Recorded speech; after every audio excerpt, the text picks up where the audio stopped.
एक समय की बात है। उज्जैन एक समृद्ध नगरी थी जहां लोग सुख चैन के साथ जीवन व्यतीत करते थे। इसका कारण था राजा विक्रमादित्य का सुशासन। वे प्रतिदिन अपने दरबार में प्रजा की समस्याओं को सुनते और तुरंत समाधान करते।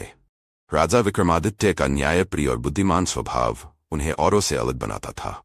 एक दिन उज्जैन के दरबार में एक व्यापारी बेहद परेशान होकर पहुंचा। व्यापारी ने कहा, महाराज, मैं आपकी प्रजा का एक ईमानदार व्यापारी हूं। कल रात मेरी दुकान से किसी ने सोने की अशर्फियां चुरा ली। मुझे नहीं पता कि चोर कौन है, लेकिन मुझे शक है कि यह चोरी मेरे पड़ोस के किसी व्यक्ति ने की है। कृपया मुझे न्याय दिलाए। राजा विक्रमादित्य ने व्यापारी की बात को ध्यान से सुना।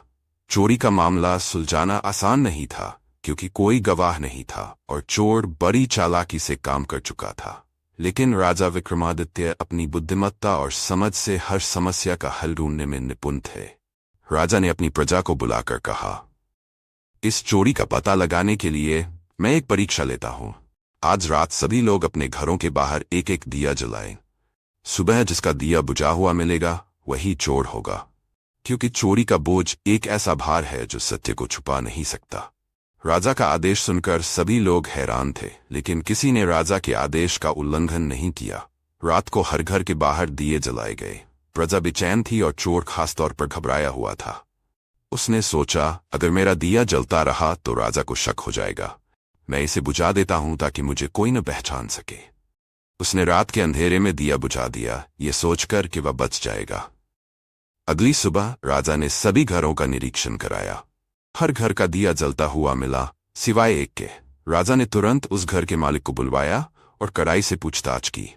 डर के मारे चोर ने सारा सच उगल दिया और व्यापारी का सोना वापस कर दिया।